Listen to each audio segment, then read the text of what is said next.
Join me as we talk all things true crime.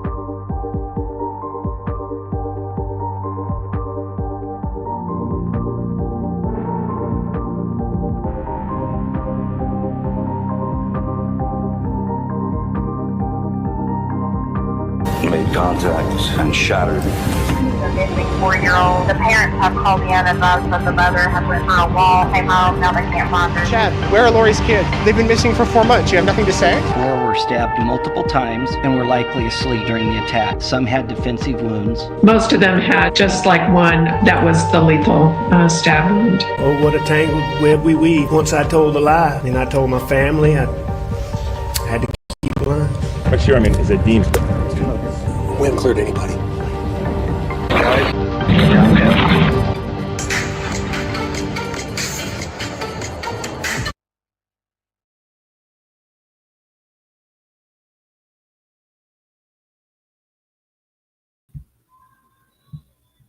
Hey everybody, let me know if you can hear me. We have some stuff to go through tonight. Let me check with chat. I saw Johnny in there. Adrian's here. YouTube user. Windsor. Good to see you. Hi, Dustin. Florida Bass Fishing. I was wondering if you were going to be here. Good to see you. Hi, Shay. Okay, thanks, guys. Okay, so we've got some stuff to get into. And some stuff I don't want to dwell too long on. But we kind of discussed it a little bit last week with Scottish Queen when she was live with me. So I kind of have to follow up on it. It was stated while we were live that Zawoki had posted that the Ruseks had asked him to stop discussing this case. And we discussed that a little bit. Well, since that Sunday, we've concluded, and apparently sources close to the family have stated that that was not them that sent that email to Zawoki, and pretty much like we talked about it in my Facebook group. The link to the Facebook group is in the description box. Join it if you'd like to discuss this case in depth. There's a lot more that we kind of talk about in the Facebook group and show in the Facebook group that we don't really get a chance all the time here. But I wanted to talk to Zawoki, who's in my group, and I said, like what was going on. And it was talked about possibly could somebody reach out to them. And I was like, well, I don't think that's a good idea. Like, I think that since they have a platform, Frankie, Sandy, they all have their channels. They're friends with Mommy Ramblings. And, she's got her own channel and platform that they could go up on. Like, they had no problem stating something even on a community page that was them, that they want, him to stop discussing the case. So I didn't really encourage and basically discouraged people reaching out because I said, I just don't think it's them. I think that you're being trolled. 7 years into this case, and I can say that there's been numerous trolls like harassing me in my Facebook group, and we just keep on going. And I just hope that Zawoki keeps on discussing the case as he wants to. But yes, a moderator from my Facebook group has a source connected to the family and confirmed that it was not them. So that was just fake, just pretty much trying to silence him. And I just hope he carries on. Hey, House Huddle. And House Huddle is also working on some videos too over on her channel involving this case as well. So yeah, we're just going to also talk about, let me share my screen, like what's going on lately in Colorado. And the reason why I think that this stuff is relevant, this is Barry Moorfield. For show of hands in chat and replay viewers, like, are you guys aware of the Barry Moorfield case? It's kind of been going on for a couple years. So it obviously takes place in Colorado as well. And this is new update this week. After ruling this month, Barry Moorfield posts $3 million bail, and he is released from jail. Now, a lot of people really think that he's involved in his wife's death, Susan, and I do too. I really do. Okay, it looks like a lot of people have heard of it. Hey, Debbie. It's interesting, Cindy. It was kind of hot and cold because he was arrested, and then since they didn't have enough to back up the arrest, he got let go. It's just been kind of up and down for like many years at this point. But yeah, it takes place in Colorado. Barry Morphew, accused of killing his wife Suzanne Morphew 5 years ago, was released from jail early Friday afternoon after posting $3 million bail. He will remain out of custody and subject to electronic monitoring while he awaits his trial. So this, of course, a lot of people were really upset about. They just really feel like he's had it for the past 5 years, skipping out on, accountability and his wife's and connection into his wife's death. He raised the money from supporters, allegedly. I've also heard that other people are questioning if he used Suzanne's life insurance to post that bail. Either way, a lot of people are very upset at the Colorado justice system for allowing him to even have a bail. So something kind of new as far as something to come out about Colorado.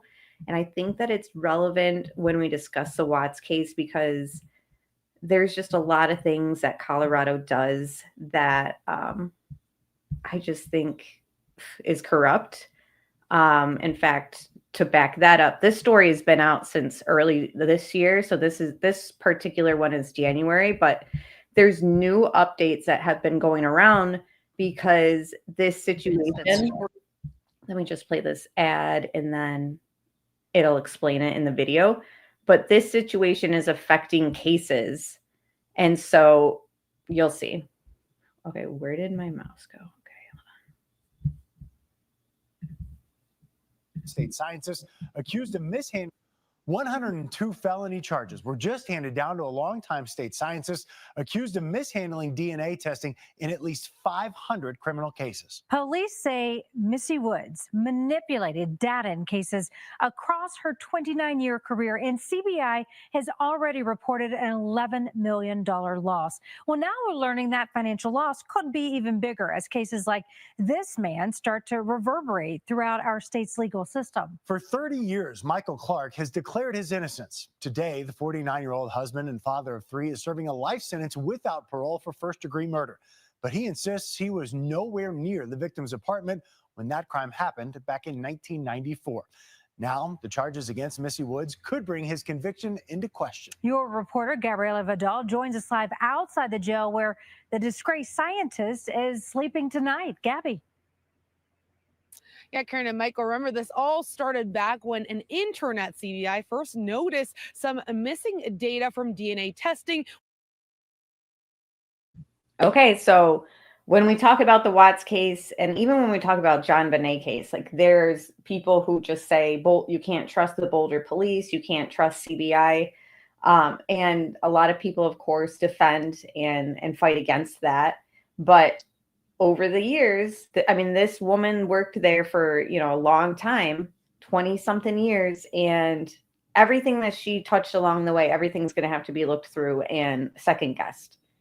Manipulating evidence. It wasn't even caught. I love that part right there that I paused it at. An intern was the one who blew the whistle looking for, DNA stuff, DNA samples. So somebody who's, just an intern, they're not in the politics of CBI or anything like that, just swooped in and was like, wait, what's going on? Hey, Roxanne. Yeah. Oh, look, those on the internet raised questions and there may have been some truth to it. So this woman, I'm not saying she worked the Watts case, but it kind of backs up what I've been saying over the past 7 years. And what many people have been saying is, I just don't know if there's trust in the law enforcement fully. Of course, there's good officers, there always is.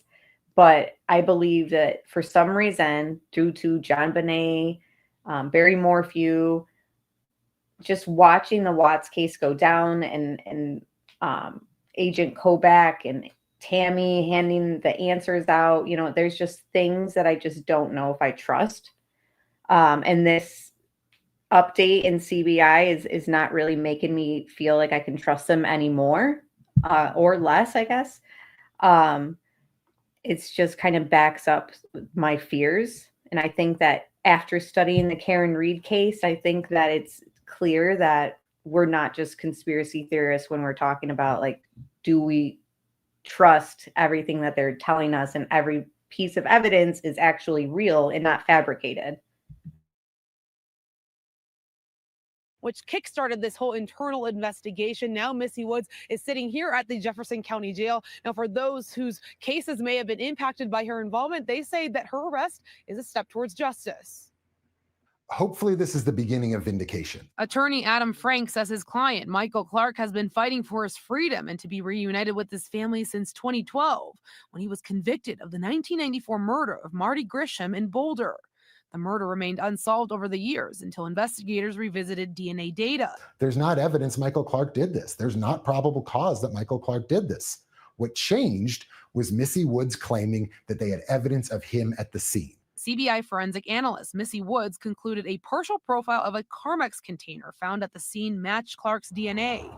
But since 2023, Woods' work as an analyst has come into question. Honestly, it was just relief that this wasn't going to be swept under the table. An arrest affidavit says Woods now faces 102 felony charges related to the mishandling of DNA evidence during her time as a forensic scientist for CBI. CBI identified at least 500 cases Woods impacted by altering data. The Jefferson County District Attorney's Office released a statement saying, in part, quote, "My office remains committed to reviewing all affected cases within our jurisdiction on behalf of the defendants and victims involved." Missy Woods' false report and false testimony is exactly why Michael Clark was wrongfully convicted of a murder he did not commit. Now, Missy Woods' lawyer, we reached out to her, but she declined to comment about this ongoing case. And Missy Woods is actually expected on her first appearance tomorrow at 10 a.m. So yeah, like I said, that is from earlier this year, but there are cases coming out in the news currently that are being possibly relooked at and retried because of that corrupt CBI scientist. So that was, not great to hear, but also not surprising at the same time. All right, so now we're just going to, and also to touch on that Zawoki thing. If for some reason Mass Reporting ever took down his channel or any one of our channels that discuss the case or our Facebook group, I know, and I've already been told by moderators that they would have no problem raising legal funds to kind of investigate who would have mass reported, who's behind it. Moderators connected to this person have joined and been kicked out of our Facebook group like numerous times. Like, the trolls are just always watching for whatever reason, whatever truth they don't want out there. I don't know, but I just know that, we're here to back up anybody who just wants to discuss things on YouTube. Like, we should be allowed to. So we actually never finished this when we started it last week when Scottish Queen was on. We kind of just discussed questions that were kind of posted in our Facebook group and talked about the case that way. But she was kind of tired and not feeling 100%. Hey, Deco. I use that word all the time. But anyways, so she's not going to be on tonight. So I'm going to play these clips. Again, this is August 2018. We're kind of going back in time to when this case occurred and prior to the plea deal. And we'll just kind of react to these old clips. Oh, and also I have pinned on top of the chat and in the description box my second channel, which is basically like a craft, thrifting, restoration of dolls channel. It's kind of to decompress from true crime, but it's going to be based on like adults. It's not like a kid channel. So if you guys want to support me over there, you can subscribe to that also. And yeah, we'll be hanging out over there in addition to this channel too. It's the first thing that investigators seize on. Janine? First of all, the house is not complete. The house misses her. How about her? Him missing her. He also doesn't say my wife, my kids here. He's keeping it more distancing. We call this distancing language. The concern that I have here, Ashley, is this long eye close that he's showing. And we see this eye blocking often with people. And it's a big concern. And also, if you're going to pretend to be crying, your nose should run, your inner eyebrows should pull together. And there's a reason why we have an ear, nose, and throat doctor, because it all connects together. There is no sadness in this clip. So let me go over these issues and what your science shows you. For the rest of us, we're watching a guy talk, but you're looking at specific flags. And I want to list those out. The first one is that his eyes move to the upper left. What does that tell you? So one of two things, it depends on if he's right-handed or left-handed. Typical right-handed people, when they look upper left, is recalling an incident. A right-handed person, a right-handed person, upper left is I'm recalling an incident. If I look up to my right, I'm creating an answer. So either way here, it doesn't matter, because what he's doing is he's going visually in an inopportune time. This should not be happening. He should not be going visually. So this is a hot spot. So then you also note anger in his face. Yes. Now, this is anger right here. We see a lot of anger and a lot of disgust. And even after anger and disgust, we then will see a smile in a couple seconds here. We see this at inappropriate times. I miss my wife. We had a conversation. All we did is I'll leave it like at that. And then that anger leaks out, that lips disappear. I say, Ashley, when we don't like what we see or hear, our lips disappear. You also said, you mentioned that his eyes flutter when he speaks, but then there's this... Something that I noticed when I was editing my latest, I guess you could call it, documentary that came out at the end of May.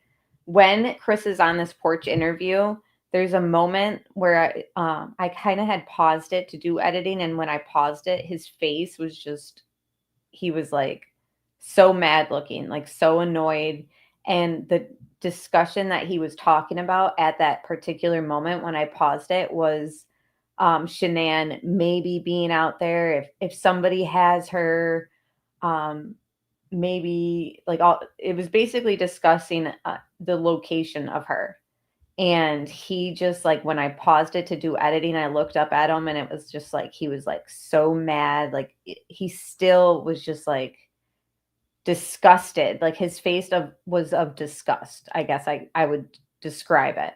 And I figured, since the topic was talking about where she was at the time, he knew exactly where she was at, and he knew what she looked like when he last pretty much saw her, and he has like a face of disgust. So that was something that I noticed during, obviously I'm not an expert like this woman is, but just during my editing, I had paused it right on that. I think he's guilty for being an accessory to murder. See, you know, the thing too, Florida, is something that I kind of keep forgetting about is, in my opinion, in my theory, again, not everyone's aligns with mine, and I'm specifically referring to what Florida Bass Fishing is saying. So I'm kind of talking directly to him, but to everybody. I keep forgetting that the plan was the explosion at Survey, in my opinion. So the fact that she was strangled, that wasn't supposed to happen that way. The death of Shanann was never supposed to be up close and personal like that for Chris, I think. I think that she was sedated, left the house sedated, out the back, not in Chris's truck. The plan fell apart because Nicole Atkinson showed up. They couldn't get into Shanann's phone because the password was changed, so they couldn't stage being Shanann. And when he was kind of being told by Nicole Atkinson, the cops are on their way, like, get your butt here, like, they're coming, he and whoever else, and this is just my opinion, decided that it had to go down and she had to be thrown in there at that moment. That's what took him so long to get home that day. And he never was supposed to have to strangle her. She was going to be sedated, put into the Lexus and the explosion was going to kill her, and he didn't have to get up close and personal. But because it went down the way it went down, couldn't get in the phone, etc., he needed to strangle her and leave and get back to the house. So that's just my theory. Florida says, I think Shanann was chloroformed in the basement and the kids were killed Monday or Tuesday. And that's the thing that nobody could ever say with 100% certainty is their time of death. And the fact that chloroform and other things are really, quickly out of the bloodstream and stuff like that before testing can be done. There's also not a complete autopsy and all that we've been given. So, and the N-butanol found in her chest cavity bloodstream has always made me curious. The main reason why I say that, and we've pointed it out numerous times, is because in the autopsy, the medical examiner wrote that N-butanol was a unusual finding, or had some note basically in the autopsy that described it as a solvent, could be inhaled, could cause sedation, and the fact that that was kind of noted has always stood out to me.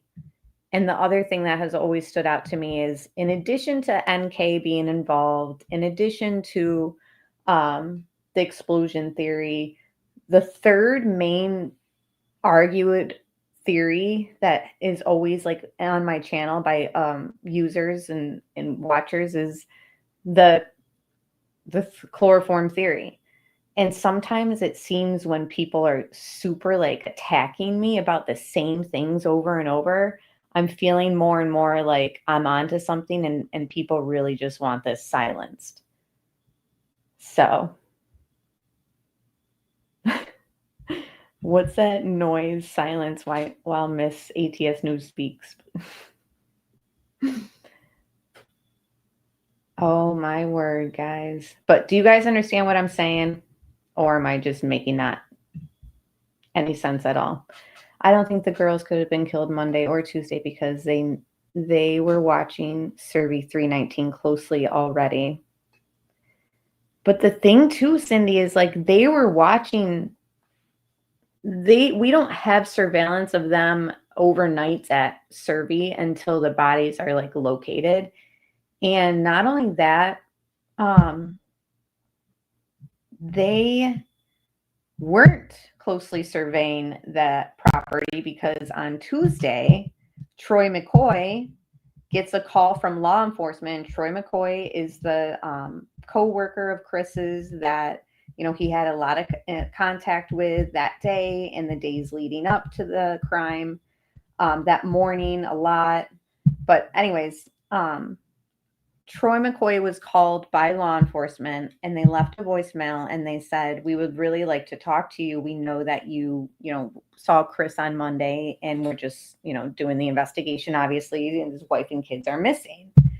Give us a call back. And so they pretty much, I think that has more to do, sorry, just going back and forth with different topics.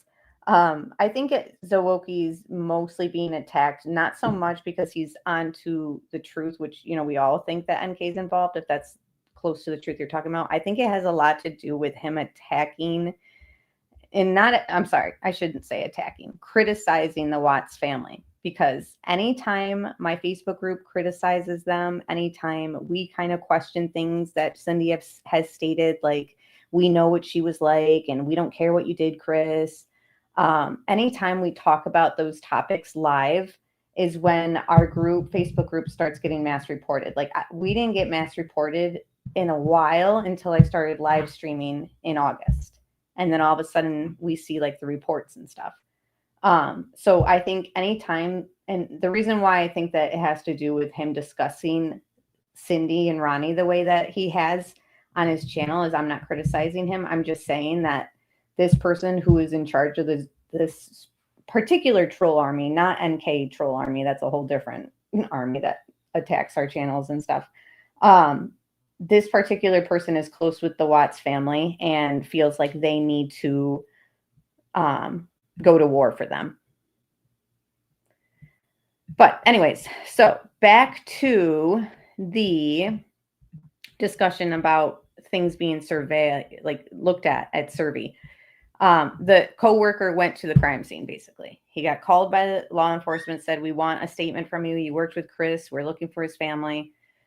This coworker listened to the voicemail, didn't call back, went to Survey 319, was seen over by Shanann's shallow grave by the water truck guy who came to put water into the oil tanks. So that's the other thing, is we don't really know what oil level those tanks were at on Monday, because on Tuesday, the water guy comes and puts oil or water into the tanks.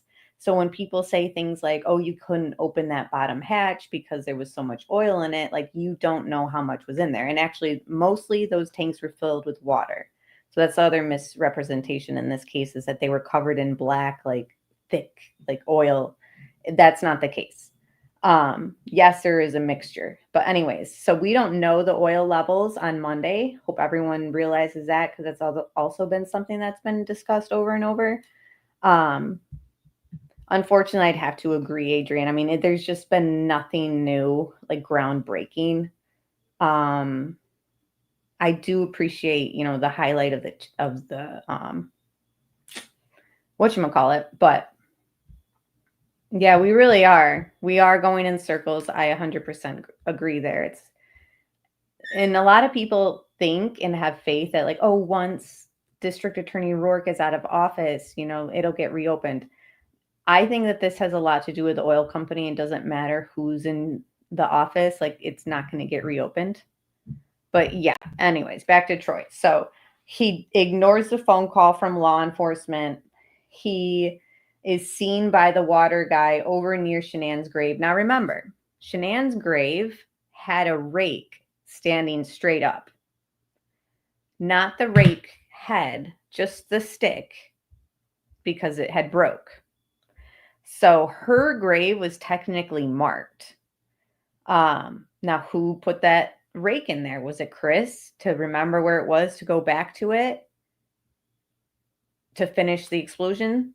Or was it somebody else who left it there to show Chris where she was so that he could go back and finish the explosion? He kept saying that he wanted to go back to work that day.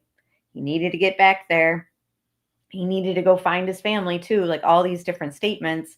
Even Sandy said he had been saying that he needed to get back to work, and she thought that was weird. So Troy is seen near the shallow grave by the water truck guy.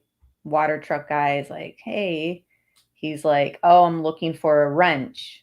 Let me know if you find it. Doesn't mention that, his co-worker's wife and kids are missing. Doesn't mention anything other than he's looking for a wrench he lost. Then he tells law enforcement in his interview that he lied to the water truck guy. He wasn't, looking for a wrench. What was the reason he lied again? I can't even remember. But he basically tells law enforcement that, like, he didn't tell them that he was, or he told them that he was looking for a wrench, but he wasn't. It's just a freaking, so no. The Survey 319 was pretty much a free-for-all, as was the house. Oh yeah, he wouldn't want to, like, alarm the water truck guy. Mind you, a woman and children a pregnant woman and children are missing at this point. What if the water truck guy could have seen something that could have helped? Because they have to drive out to the oil fields. They have to use these roads that Watts was using. He's at the location Watts was at. If Troy had said to the water truck guy, did you hear about the wife who's missing? Yeah, that's my buddy's wife. And the two girls are missing too. Did you see anything when you were driving out here? Or let me know if you do. Like, he was like, he said that he wanted to look for clues, basically, to help. But if you want to help, you could have called back law enforcement, who left you a voicemail asking for your help. Right. He's out there training. He did a training prior, and then he goes to Survey. which, by the way, Survey 319 is one of the most furthest out sites. And he wanted to do his own investigating, he said.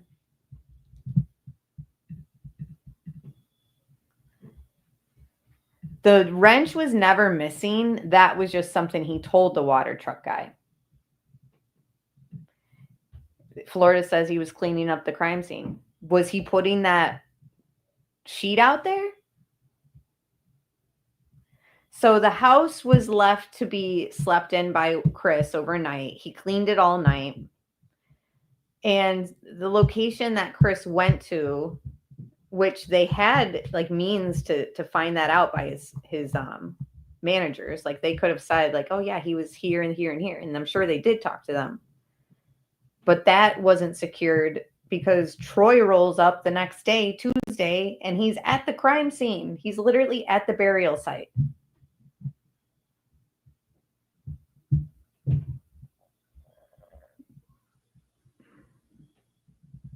Yeah, and he was only there for a couple minutes.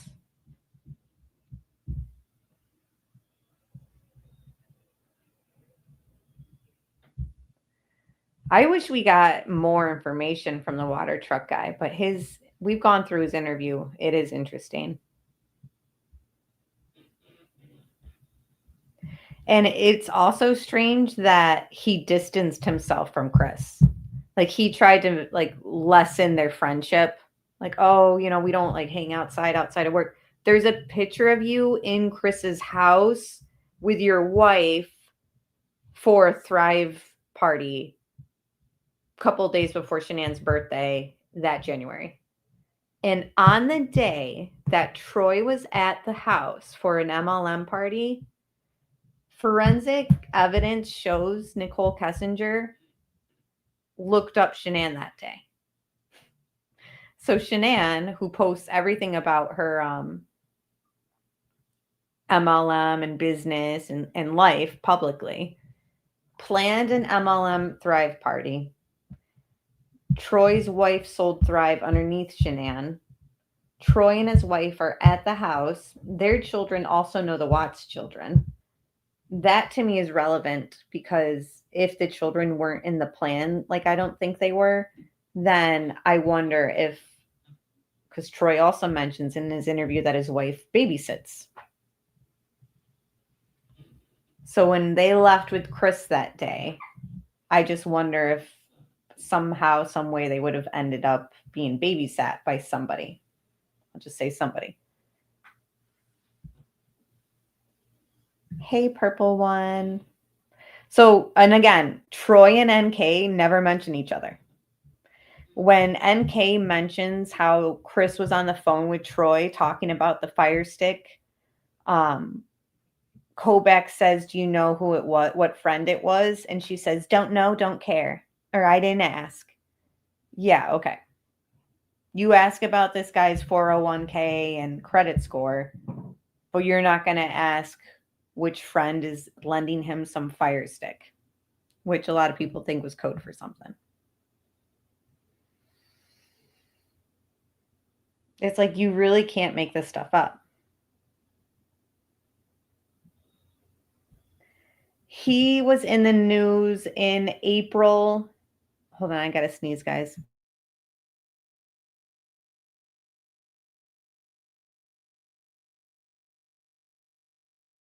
Okay, sorry. What was he in the news for recently again? April, he was in the news saying that NK will, you know, God's gonna judge NK and he's looking for a wife. What was it recent? Oh, yeah. The recent news 3 weeks ago that we did a live stream on was some new female pen pal that is saying that Chris is claiming he's a new man. And yeah, just some BS. Yeah, and Chris, that was the other thing Troy mentioned, that Chris looked like he was dressed sloppy that day. And what's interesting too is Troy mentions Chris's new work boots, like basically saying that he was wondering why he was dressed with the old ones or whatever. because he had known that Watts got new work boots. Why is there all this stuff around the work boots? The work boots were in the cargo spot in the trunk of the Lexus. Why weren't they on Chris's feet at work? You know, like that just kind of backs up my theory that someone was supposed to be bringing that Lexus out somewhere. You don't have to drive up to the tanks to be caught up in a fracking, which is the underground oil piping process. Look it up. You don't have to be next to the tanks to be caught up in an explosion or an accident regarding a leaking fracking pipe. So a lot of people have questioned that over the years. Why would Shanann be out there? She didn't need to be out there. The roads have the whole ranch has those underground pipes. Other moment that was odd, he's laughing or he's smiling. He's got a delightful smile at one point in the interview. Thank you for pulling this, and thank you for your producers. This is where he says, I want them back, and he smiles. This is called duping delight. This ripped my heart out. This is what had me saying 2 days ago, this guy did it, because we saw this with Susan Smith. Susan Smith drowned her 2 kids. She put them, the young boys, toddlers, in the seat, their car seats, drowned them in the water. And when the helicopters were above and she was doing a press conference, she goes, the police still haven't found anything, as she slapped the same smile that we saw here with Chris Watts. This is duping delight.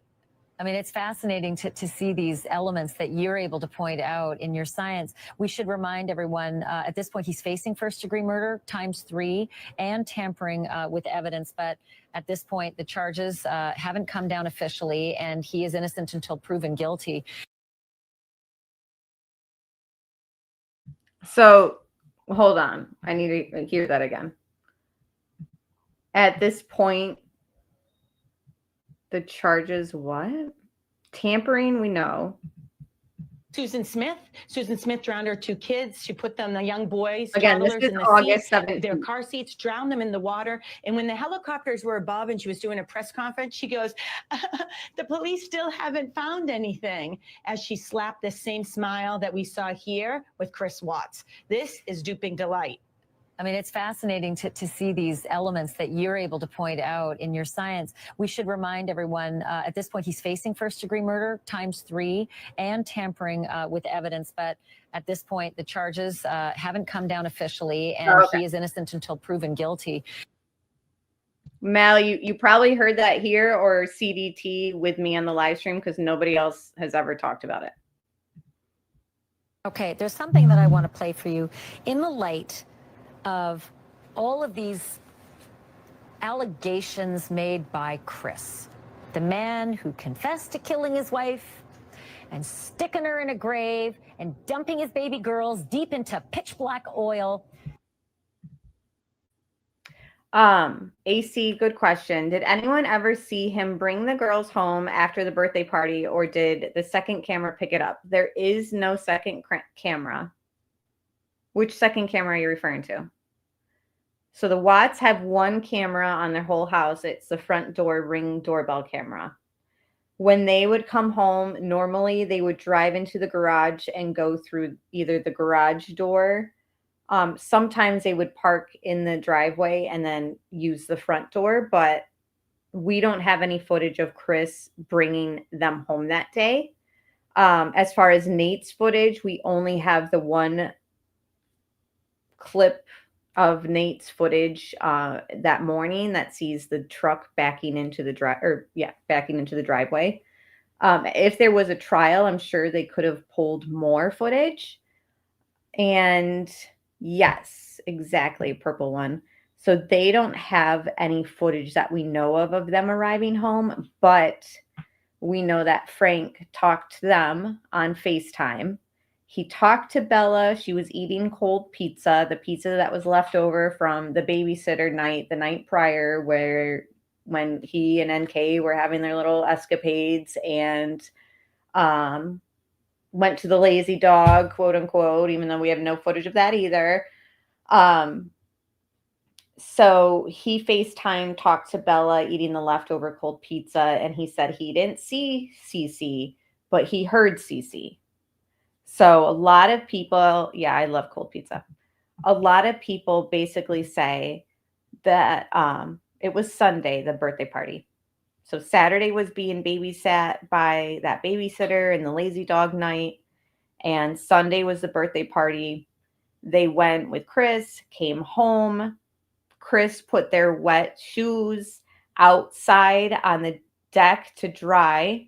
You can see them in the body cam footage.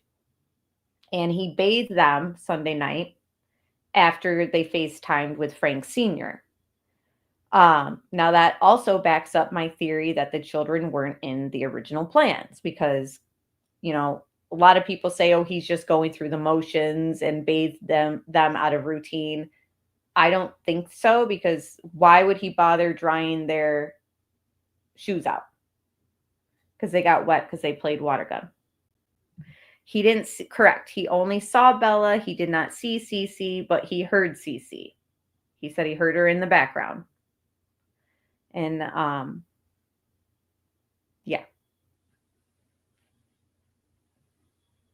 Oh, it's good to see you. And I just love that little picture. It cracks me up. So yeah, the children came home alive. A lot of people think something happened like at the birthday party or whatever. Like, no, they were alive. Frank talked to them and heard Cece. Has the gall to ask us all to help us find his family, and then has the gall to tell the police, she did it. My wife did it. My wife was the one who killed those girls. I think this guy is a piece of you-know-what for saying all of those things to us, knowing damn well where those people were, where that family was. He lied to all of us. Why are we to suspect for a moment he's not going to lie to the police about his beautiful wife, Shanann, who couldn't have said anything but loving things towards him and more loving things towards those little baby girls that he says she strangled? He says. The liar. The liar. And remember, just to reiterate, Chris didn't say that Shanann strangled the kids. Tammy said it. Chris said no. Tammy kept saying it. And Chris says to his father, not even to Tammy, that she hurt them, so he killed her. So just to kind of lay it out, like with factual, like I know that at the time Banfield's only reporting what they were being told, and reading the information at the time. I know the freeze. Sorry, Ashley. At the time, it was being told to the media that he said that Shanann killed the kids. Like, yes, he did say that in a way, but he said no numerous times that Shanann didn't hurt them and that they loved their girls. And then he basically said in the prison interview, like, I only said that because, like, you guys said it, and I knew my family and everyone would believe it because they didn't like Shanann. And then he said that if you had blamed the other, maybe that would have been better. Now, who's the other? Who's the other Chris is talking about? She wasn't supposed to be there. Always gets me. Exactly. He says. And then remember when he says, nothing makes sense. Why she would be there. None of this makes sense. And that was different than when he said she wasn't supposed to be there, right? Like those were two different things. And then when he's talking to his father and Ronnie says, is that when they left? They? And he wasn't talking about Shanann and the girls, because the whole context of that was basically they were already dead in the context of all that. And then the father says, is that when they left? Yeah, that was an addition. Yeah, the part was him confessing to his dad. Oh, gosh. We're definitely going to go through the MK ones because we just haven't. Did we go through the Tammy ones? I'm trying to remember before I went out on maternity leave. We went through the Coder one. I remember that. And I think that we took a break from the interviews and just thought that Tammy would have been too much at the time. But yeah, we need to dig back into them. Yeah, he said they a lot. Liar says he strangled. If you need more evidence of what she felt about those children, she wanted to always be together with those children. Always together. Always together, including the days that she worked. She wanted to always be together with those children. And here's how she said it. We're not promised tomorrow, you know? We're not promised anything, but to be able to enjoy our children. I always thought that it looked like Shanann had just been crying in this video. And Chris, if they show him, but if you watch this from her Facebook, it shows him. And hey, Allie, good to see you. You guys already know, check out my friend Alex Erickson's channel. Good discussions and hangouts over there. I always thought, like, even Chris's body language, he's playing with the kids, but he has his like back to Shanann. Like, I always kind of thought that perhaps they had just argued, possibly. I don't know. Again, that's just speculation and just me observing her videos, but she just looks super tired. And again, she was first trimester at this time. And every crazy moment, it can be super crazy. I'm not going to lie. My kids are crazy, but I love them. And I love the fact that I can be there for them. Bella knows that mommy doesn't go into work. So when mommy leaves the house without them, it's boring to her. You know, we go everywhere together and we do everything together. And that's what she's used to. She's a mother who loves being with her kids all the time. Does that sound like a mother who, because her husband wants to split, she kills the little kids? Does it?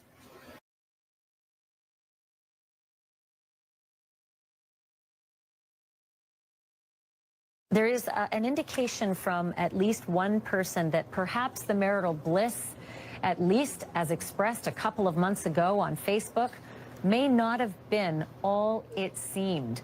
Shanann's mother works in a salon, and Shanann traveled this summer for 6 weeks to North Carolina to see her family and took those little girls with her. And Chris came for one of those weeks as well. And they all, as a family, went to that salon to stop in for some haircuts and a little catch up. But this is what one of the colleagues at the salon now says about the marriage. She was definitely one of those people that when she walked in the room, it was just like sunshine. Chris was very standoffish. He didn't really say anything. I said hi to him. He kept his head down. She mentioned, about them having problems, Shannon and Chris. And you said you thought they were going to separate. Oh, that was the plan. That was definitely the plan. Separation was the plan. That was definitely. Which is why I believe that interview with the lawyer at the hibachi interview in the discovery files, basically coming forward saying that Shanann was there with a friend and inquired about divorce in Colorado. I think she already suspected and felt Chris was distant, and he had already started talking to NK at that time, in my opinion, because she's already looking up the family and Chris. So obviously she knew him already. They didn't meet at work if she's looking him up a year before. I'm sick of that lie from the district attorney too. But pretty much in addition to that lawyer saying that there was interest, a conversation where she was showing interest in like questioning like divorce and stuff. Frank Sr.'s interview, basically he said that he didn't know it, but he found out like from her friends and Sandy that was the plan. I just don't know Alex anymore after covering this case so many years. Like, I can't keep coming up with titles. So I was like, you know what? Like, I'm just going to say something that's just, it is true. NK's a liar. District attorney's a liar. Chris is the biggest liar. You know, it's just cover up after cover up from every angle, and so many questions just not ever answered. And then more questions arose after he was already in prison. So another case where the plea deal shuts down everything, just like the Idaho case where people are like, whoa, whoa, whoa, like, wait, who was the target? And, you know, why did you guys tell us that the community, everyone in the community was safe, even though like Koberger is clearly unhinged? Hey, Melanie, and we can't trust that we were ever safe when before Koberger was arrested. Yeah, the plea deals, when there's big entities involved, like for the Idaho case, the universities, shut it down, get him to sign a plea deal. This case, the oil company, you know, like they can't have their business and name. They were already suffering, the oil company, and that company specifically was already suffering because the shareholder, they were suing Anadarko because of the house explosion the year prior. And because they weren't following safety regulations, which is why that oil leak at Survey, the day that he went out there with them, is very vital in what really happened here, I think.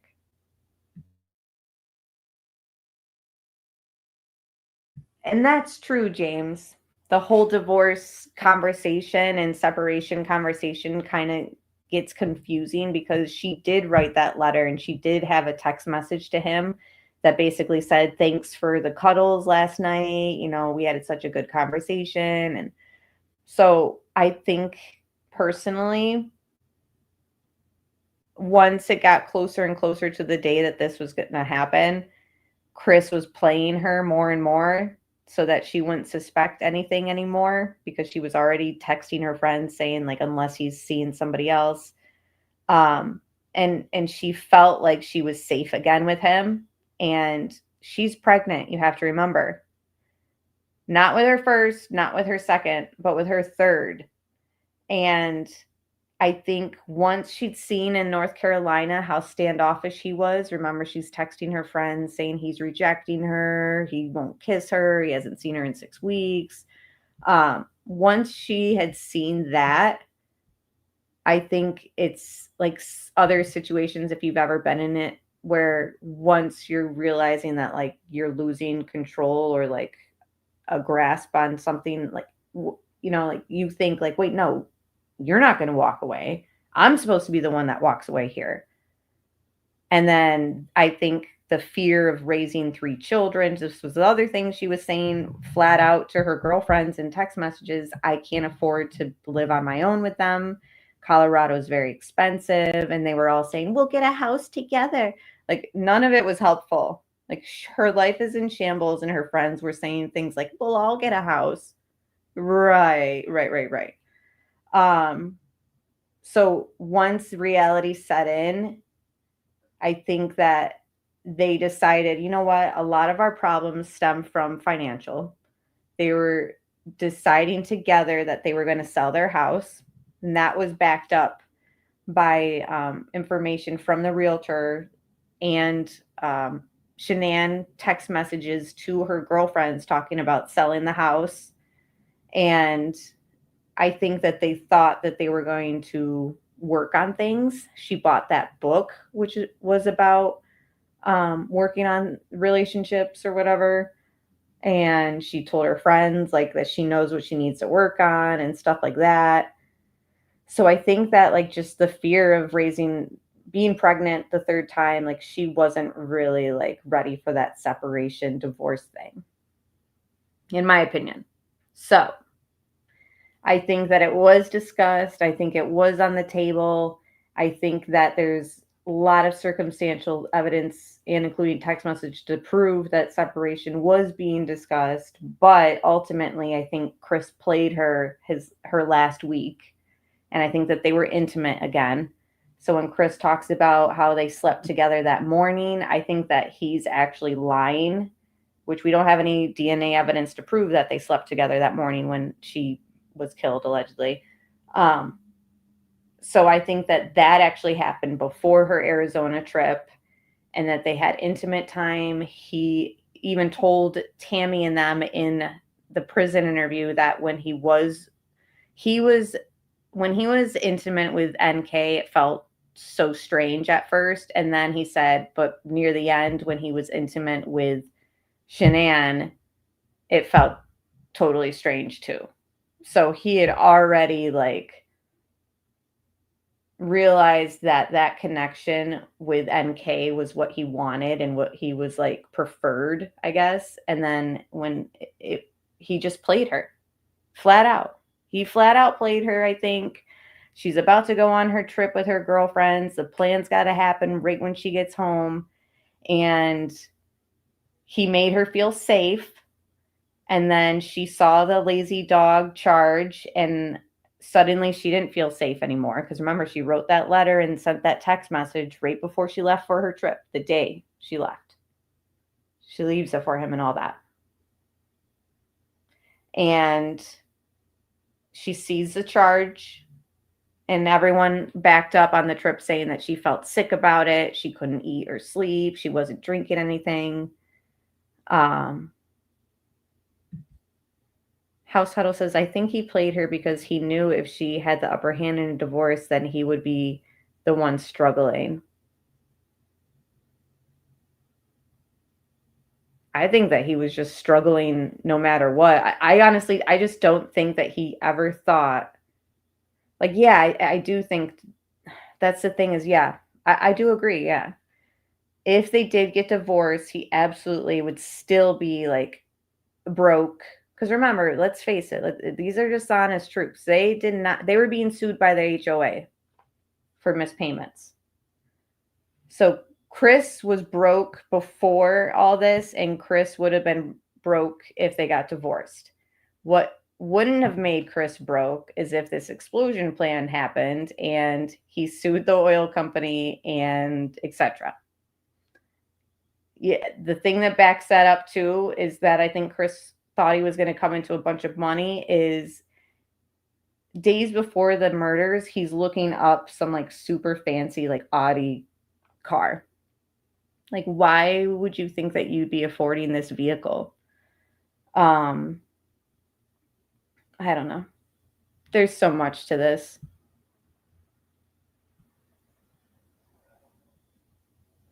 Yeah, she knew. Like, that's the thing is I think she started to suspect, especially after the way he was so cold to her in North Carolina.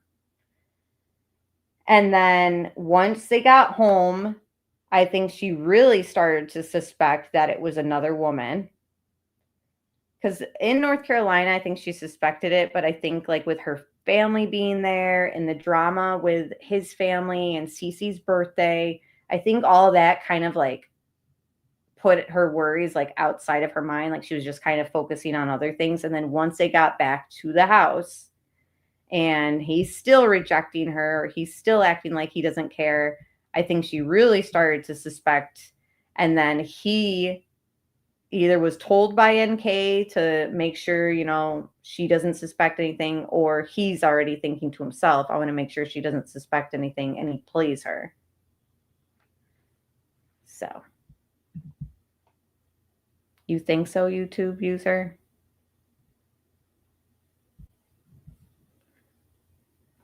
This is just my opinion. Yeah, he thought he was going to collect life insurance. Yeah, and that's the thing, Johnny, is thanks for bringing that up.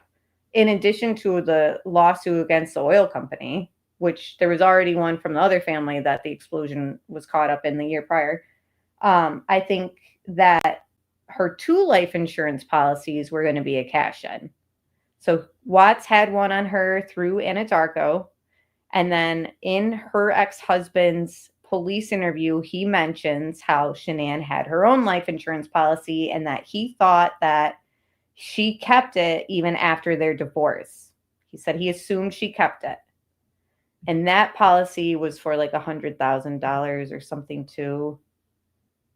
So there was 2 life insurance policies possibly being up in the air for Chris to cash in on. Yeah, and he didn't care that he saw she saw the credit card charge because he's done.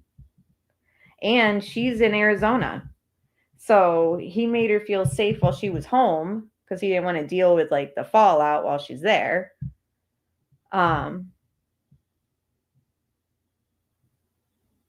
See, I just don't think that they would have, I don't know. I really think that with the explosion, like what is there to investigate? They had a paper trail of the coworkers letting the managers know that there was a leak and that there was fracking pipe was compromised, and they let it leak over the weekend. So once the explosion happens, they already know that there was a leak out there and that the company let it go. At that point, the company's not going to be like, no, it wasn't us. It had to have been one of our employees. Like, it falls on you guys because you guys knew about the oil leak that was leaking or the pipe that was leaking, and you guys let it go. Therefore, it's your guys' fault that this took place, just like the house explosion the year prior. Yeah, he was a robot controlled by NK. Absolutely. Okay, let's play like a couple more minutes. We haven't even gone through this at all. Oh, yeah. That's the other thing, Diva Girl. Thanks for bringing that up. Troy, the guy who went to the crime scene before law enforcement got a hold of him, or law enforcement was at the crime scene, he has a conversation with Chris, and that they have screenshots of, law enforcement has screenshots of. And Troy sends Chris an article of an oil explosion at an oil site with oil tanks that happened in Kansas. But that's just coincidence. Oh, yeah, James. He knew well before offering to go to Survey. Him in text messages saying, I'll go out there. I got no problem going out there. That conversation being caught in text message form, how convenient, right? Something happens, explosion happens, and Cody says, oh, yeah, I have a text message from Chris. He said that he was going to go out there.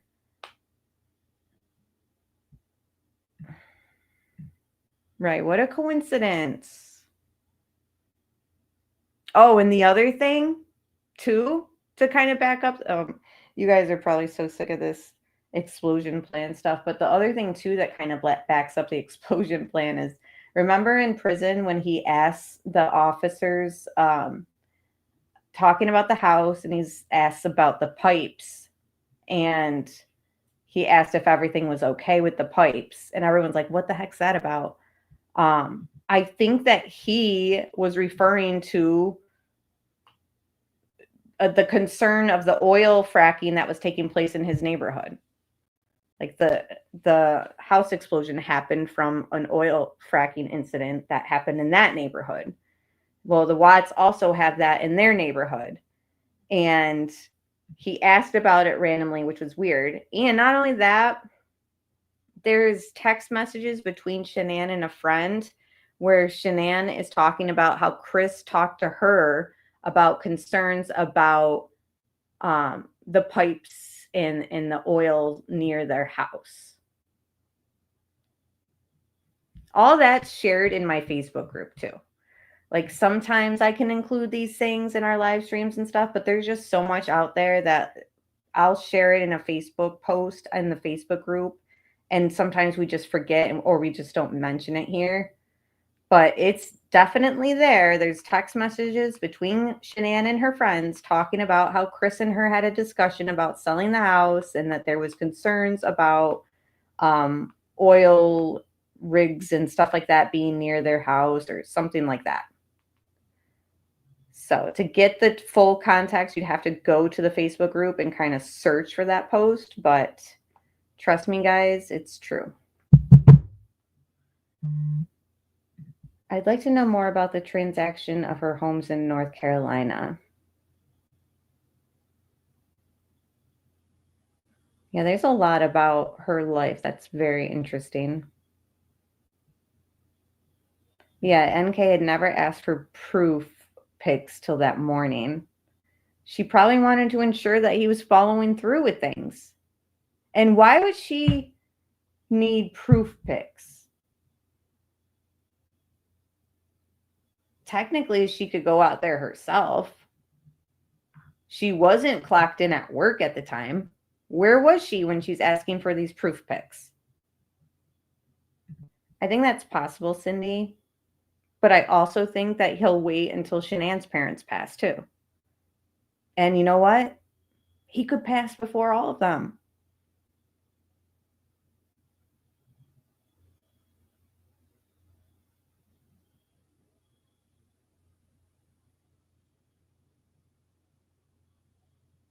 Yeah, the poop allegedly was Chris, according to, so there was, that wasn't at 319. That was at another oil site. So that's the other thing that people don't understand. Chris didn't go to just Survey 319 that morning where the bodies were found. He was also at other places. So when people are like, he did all this before coworkers showed up, like also account for the fact that he was at another site. But yeah, he was at another site, and Troy says that he needed to go to the bathroom. Chris needed to go to the bathroom, and he defecated out there at the site. And then this was something that was mentioned, and then it was redacted. So a lot of people don't know that there was mention of vomit at this oil site, 319, where the bodies were found. So 1029 is where the poop was. 319 is where alleged vomit was. And yes, NK said that she was sick, that Jim was sick, and Chris wasn't sick. Oil fumes make you sick. All facts right there. Oh, Roxanne, you're the best mod. Well, one of the best mods. All my mods are awesome.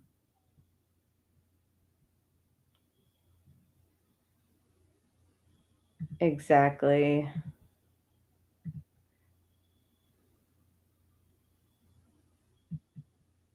Mm-hmm. It was, I think so. And then what it was mentioned to be on the catwalk too. And then when we went back to source that page in the discovery files, they removed it. Oh my gosh, it sounded like NK. I removed it. James, a lot of people, and I don't blame you guys for thinking it's super crazy. There's people that I've discussed this case with for 7 years that no matter how many times I discuss it, they're just like, no, I just don't think so. And I'm just like, that's totally fine because we just don't know. We really just don't know without the trial, without a full investigation. And that's the other thing. People are like, NK would have been arrested if she was involved. There was no investigation. There was none. I don't count the 3 months that took place an investigation with everything standing on a false confession that Shanann killed the kids. I'm just not believing it. So when the plea deal gets signed and he's told that he has to confess to it all and they'll take death penalty off the table, that confession doesn't mean the truth to me. To some it does, but to me it just doesn't. If you do, that'd be interesting, House Huddle. Yeah, we will never know. Even when we're talking about, oh, he'll tell the truth maybe when his parents die or when Shanann's parents pass. Will he? Will he? Because I really think he's the type to like rewrite it in his head of how it went down. Because he's already said, like, you know, I'm a better man and all this stuff. Like, you haven't told the truth. Stop it. Stop it. You haven't told the truth.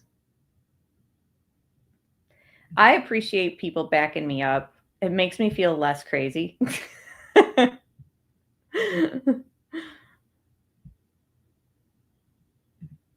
Oh my gosh, you're funny. I'm telling you, anytime I go live on X, I'll tag District Attorney Rourke, but I just don't think he's active on there.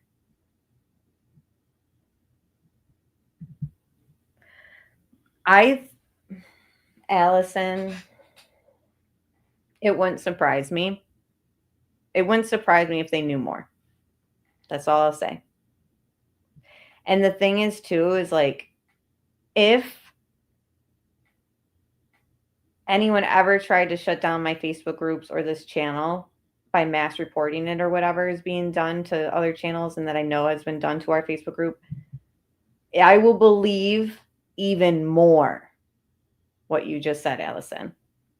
If something happens where we're silenced and another channel gets, like, Zawoki's worried about getting taken down or whatever, I will believe even more these theories that I've kind of thought about but said, well, I don't know. But that would almost solidify it to me. I'm not crazy. Have not been able to come close to the truth because he has to sidestep scrutiny. Yeah, scrutiny. He will, when he feels he's in control of the narrative, I'd like to see him actually answer questions where he's not led by law enforcement. Exactly. And remember House Huddle when the prison interview, he says, or no, they tell Chris, and you don't mind if we come back in a few years, like we might come back and we might want to talk to you. And Coder's like, would that be okay if we come back? And Chris is like, yeah. Come to find out he was mad that they were there or something. It came out. But anyways, I'm just like, please don't. Agent Coder, Detective Baumhover, which he's retired, so I don't think he will. Agent Tammy, please do not touch this case again. If you guys go back to talk to Chris, please do not go. We need fresh eyes. We need, I don't know, maybe even a private investigator if you guys really want to talk to Chris again. Or I don't know if maybe that was just them like saying that to see what he would say. Yeah, he won't talk to them again. He knows it went on YouTube. Remember when Tammy was like, you look so different? And he's like, yeah, I like shaving. And they said that if I changed my appearance, it would be better for my safety. So I took my beard off. And she's like, can I take a picture? And she's like, I'm not going to share it or anything. And he was like, yeah, as long as you don't like post it. And then it got posted all over the place. Hold on, let me see that picture. He looks terrible. And like, I don't even just mean that like to say like, oh, he's so ugly. Like, I'm not trying to be like, not even trying to sound like petty. I really think that this photo of him, trying to pull it up, only how many months after the crime? Hold on, let me share my screen. Just getting it centered. Speaks volumes that he aged so much in just less than 6 months. Hold on. You guys let me know if you agree. Like, just think about him, being arrested in the porch interview we watched tonight. This is only 6 months after his arrest. This is the picture that Tammy took.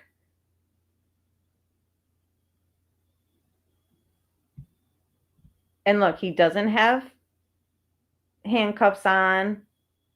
The way he's sitting with his legs apart, I'd be surprised if he has ankle things on.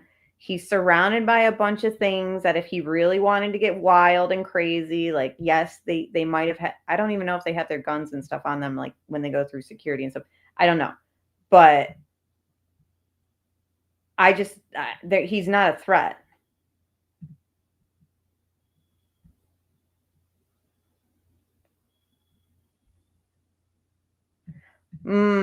Yeah, one PI reached out. Wouldn't touch the case after, oh, really? There was another PI, remember that Mark guy that reached out to Chris? I included that phone call in my last video. I know, Shay, and like after having a son, I kind of was like, wow.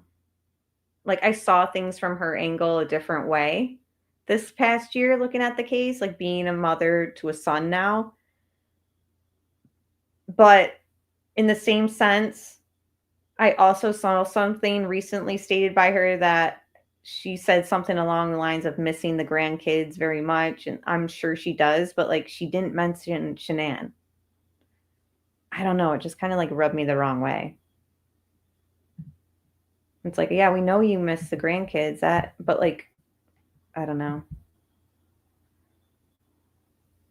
Yeah, he was lucky that Shanann gave him a chance. He definitely married outside of his league. I have 2 boys and it makes your outlook so much different. Yeah, I know. I don't know.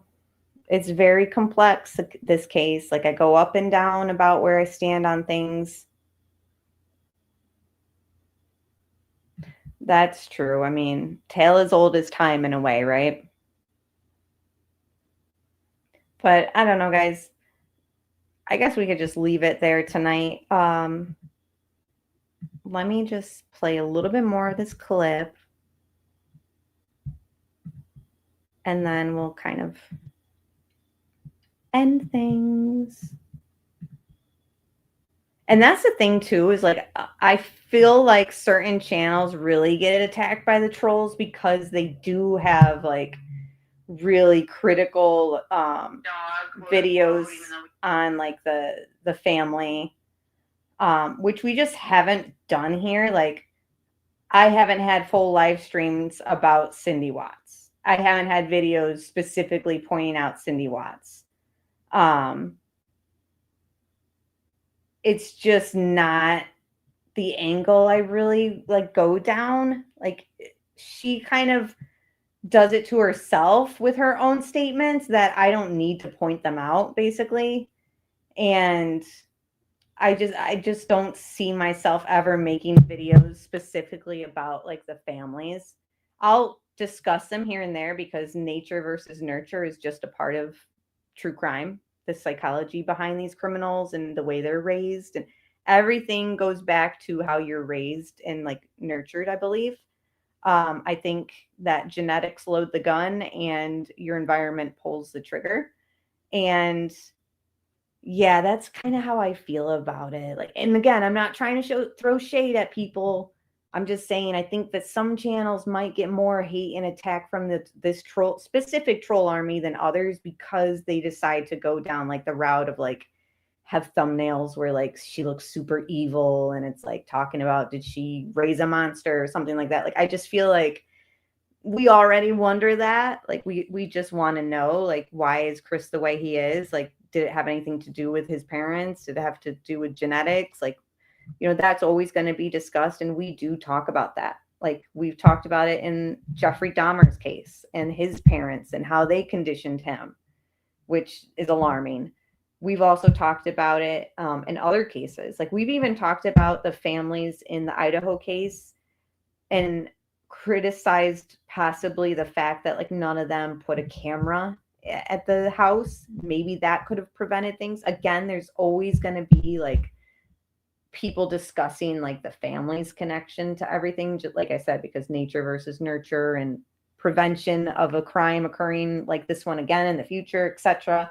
But yeah, I don't see me ever doing like videos where I like go through like Cindy's interviews and stuff. Like they're already out there. People see them. They're her own words.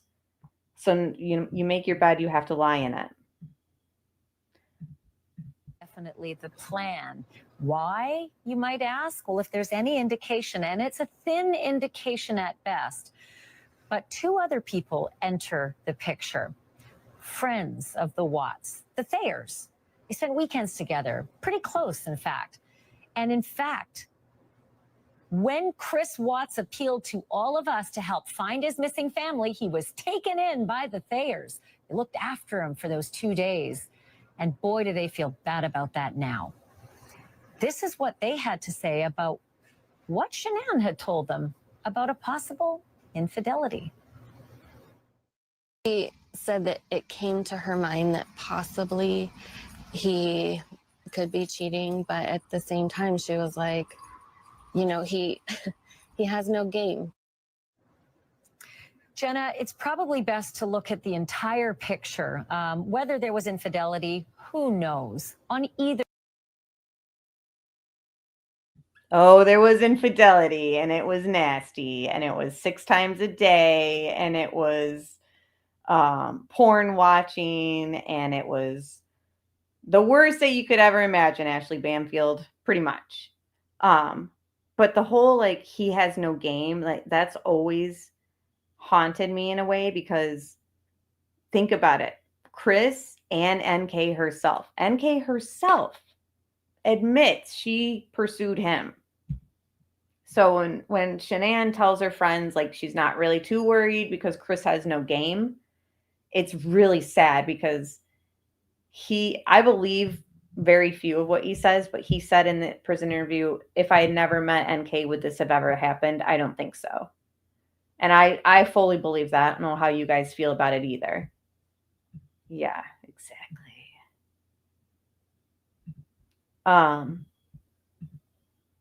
But yeah, I just don't, if NK never came around, I think that maybe they would have divorced down the line, possibly, just because their personalities and financial struggles, I think, were clashing.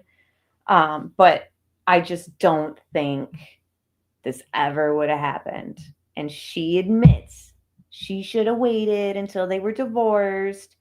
He says he'd never been pursued before, and she was pursuing him, and he liked it, and he didn't have to worry or wonder, like, where he stood, and that, it was just, it went to a level that he never thought was going to go to that level. So, and isn't it crazy? August 21st, they don't know that there's a mistress. The crime happened on the 13th. NK was interviewed and all that already. She'd been made a witness at this point. The state was protecting her. The state, the media, the law enforcement. How does that not slip out to the media?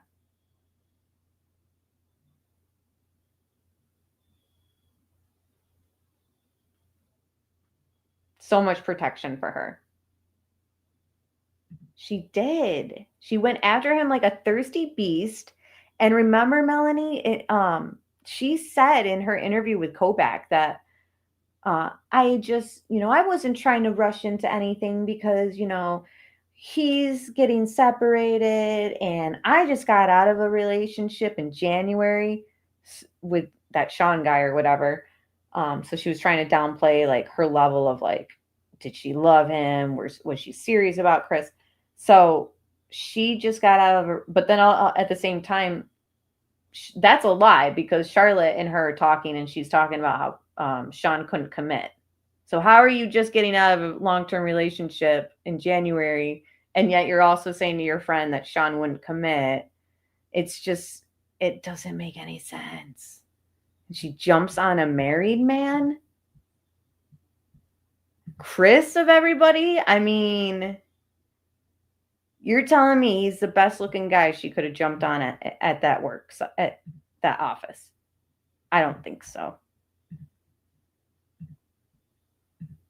I mean,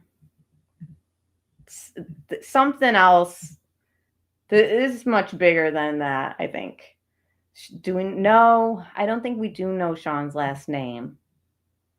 I don't. Yeah. She told him that, yeah. Well, the thing is, her first FBI interview, she says that she loved him because, to the FBI agent, she said because it was like a special moment. And then when she's talking to Kobach, CBI, after the FBI guy, she like downplays it and is like, I think it could have gotten there. And it's like, but you told Mark the day before that, like, you guys exchanged I love yous. Like, it's just another flip-flop.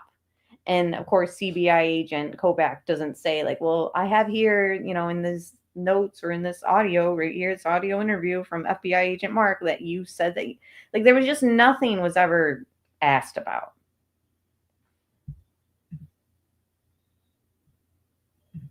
Ironically, it's another name in the Peterson case as well. I've always wondered if there even was a Sean.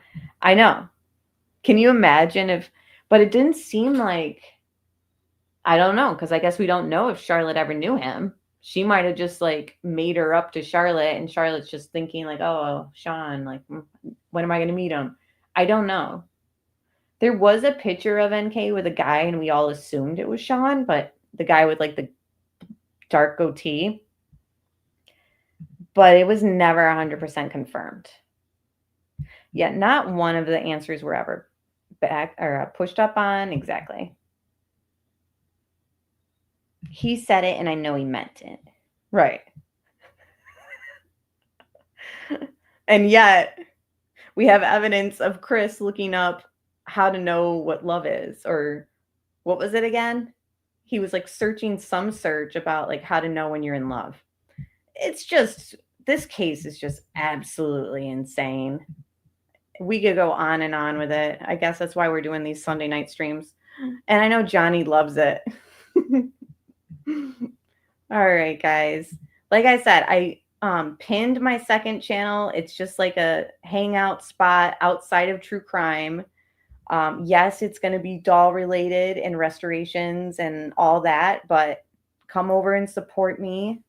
And yeah, it's also linked in the description box. Next Sunday, we'll just do another little Watts talk and all that. You guys can post your questions in the comment section or in the live chat, and we'll discuss it. If you're in the Facebook group, we already have a thread of questions that we're kind of walking through just to kind of carry these conversations on Sunday nights. And yeah, so Friday night, I want to do Koberger stuff. So I'm going to read through the files. If anything interesting sticks out, I will create a live stream surrounding that. But there is that new case, that one with that girl that was found in his car. What is that one called? Hold on, I'm looking it up right now.